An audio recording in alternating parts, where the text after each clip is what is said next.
Assessment and examination आप assist कैसे करेंगे बच्चों को?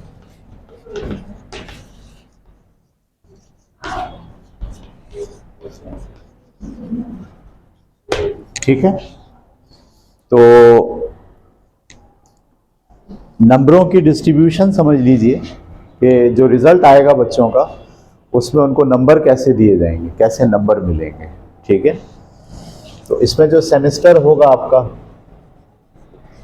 उसमें इम्तिहान जो लिया जाएगा 4 महीने के बाद वो 100 नंबर का होगा। ठीक है, कितने नंबर का होगा? 100 नंबर का। और कॉपी चेक, जब भी आप कॉपी चेक करेंगे बच्चे की, उसके 5 नंबर होंगे। और आपको बताइए कितनी बार चेक करनी है आपको कॉपी? 12 बार। तो कॉपी चेक करने के दौरान हर कॉपी पर आपको नंबर डालने हैं, 5 में से 3, 5 में से 2, 5 में से 4। इस 5 की डिस्ट्रीब्यूशन भी समझ लीजिए। 5 नंबर में से 3 नंबर कंटेंट के हैं। कंटेंट का मतलब जो सवाल आपने दिया था या जो बच्चों से काम कराया था उसके 3 नंबर हैं। राइटिंग का 1 नंबर है और कॉपी मैनेजमेंट का, ठीक है, नीट एंड क्लीन होने का 1 नंबर है। अब आपके पास बच्चा आया कॉपी चेक कराने के लिए, काम तो उसका पूरा है, राइटिंग सही नहीं है, तो आपने 5 में से नीचे 5 लिखा और ऊपर 4 दे दिया और उसको बता दिया 1 नंबर मैंने तुम्हारा क्यों काटा है? राइटिंग सही नहीं है।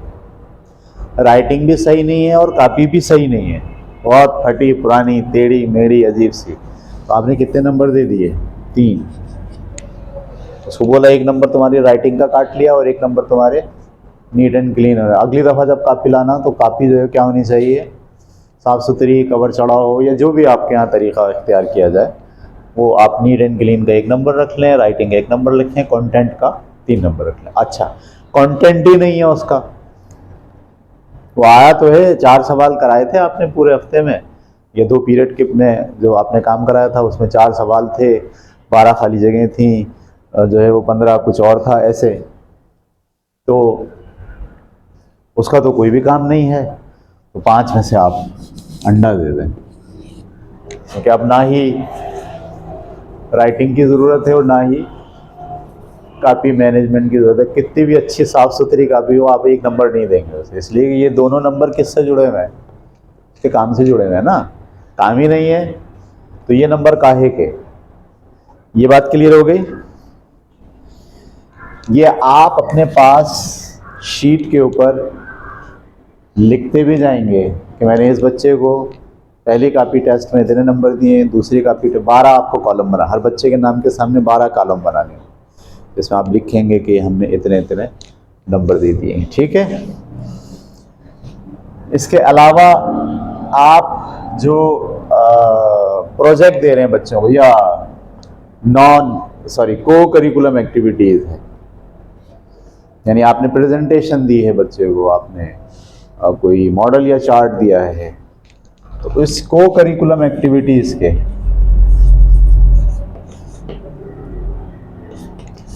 इसके भी हर एक्टिविटी के 5 नंबर हैं और ये एक्टिविटीज़ भी कितनी होंगी? 12। इस तरह से ये भी कितने नंबर हो गए? 60। ये बात क्लियर हो गई? आपने प्रेजेंटेशन दी थी, आपको बच्चों को बता दिया था कि भाई प्रेजेंटेशन के 5 नंबर हैं और जो बच्चे अच्छी प्रेजेंटेशन देंगे उनको हम 5 नंबर देंगे, जो अच्छी नहीं देंगे उनको हम कम नंबर देंगे। तो यहाँ से उनको 60 नंबर मिल जाएंगे। उसके बाद जो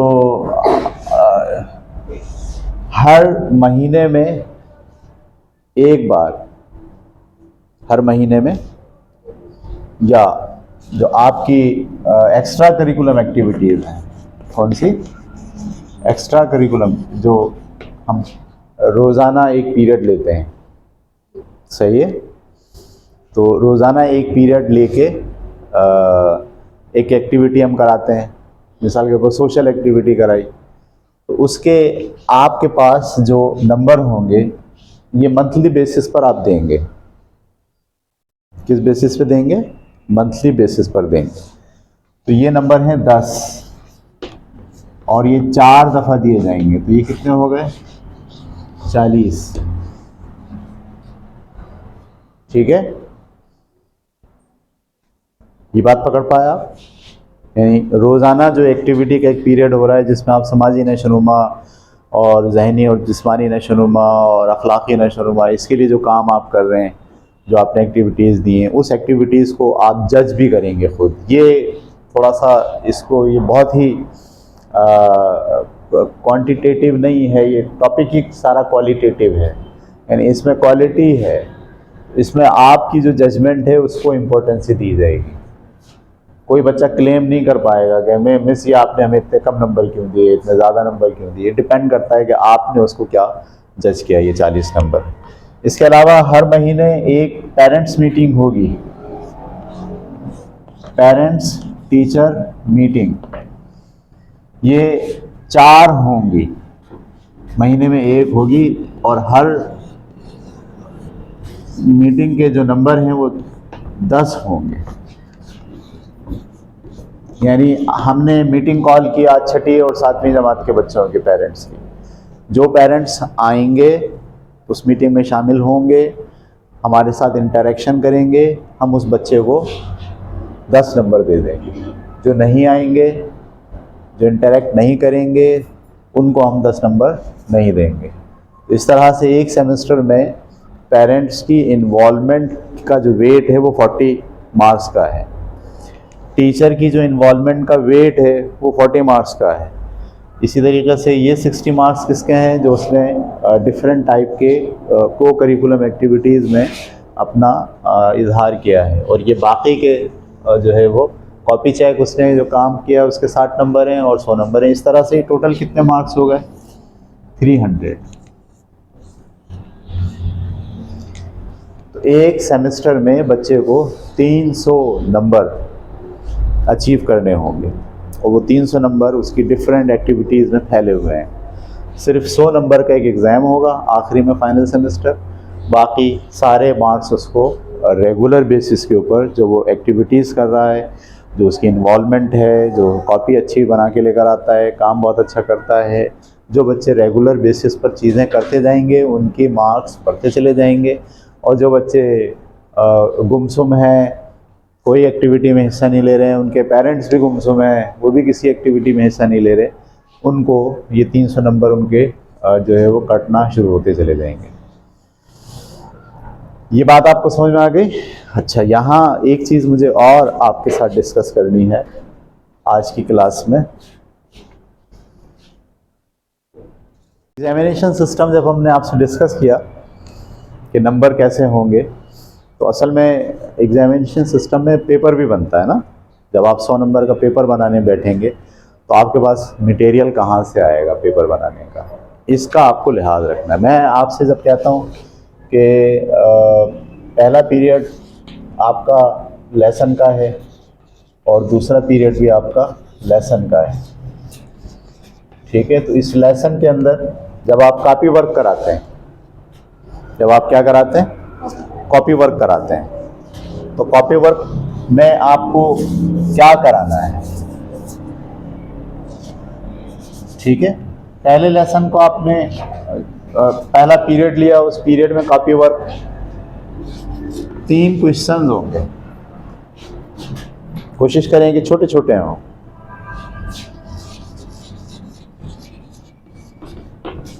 तीन सवालात कराने हैं, पहले पीरियड में 3 और दूसरे पीरियड में 3, कितने हो गए? 6। उस सबक से मुताल्लिक, उस लेसन से मुताल्लिक, उस टॉपिक से मुताल्लिक 6 सवाल होंगे, छोटे छोटे हों, एक एक लाइन के हों, एक एक जुमले के हों, ठीक है। इसी तरह से 3 और 3 फिल इन द ब्लैंक्स होंगी।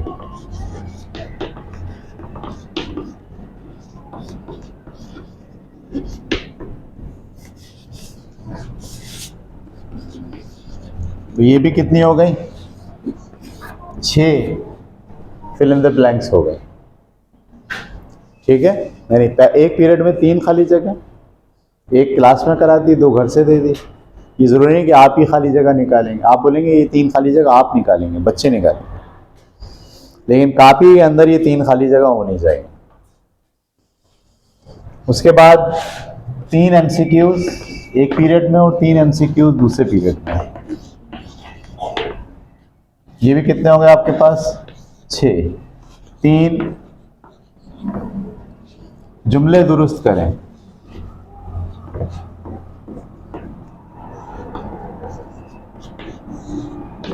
ये भी 6 हो गए आपके पास, और 3 ही अहम पॉइंट्स।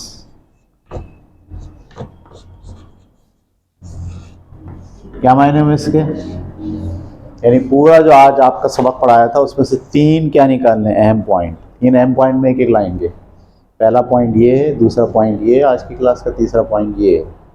ये कॉपी में लिखा हुआ आएगा। तो ये भी कितना हो गया? 6। टोटल कितनी चीजें हो गई? 30। ये 30 चीजें एक हफ्ते की कॉपी में होनी चाहिए। 6 अदद सवाल, 6 अदद खाली जगह, 6 अदद MCQs, 6 जुमले दुरुस्त करें। यानी जुमला गलत लिखा हुआ हो, फिर उसके नीचे क्या लिखा हुआ हो? दुरुस्त लिखा हुआ हो, फिर गलत लिखा हुआ हो, फिर क्या लिखा हुआ हो? दुरुस्त लिखा हुआ हो, फिर लिखा हुआ हो गलत। 3।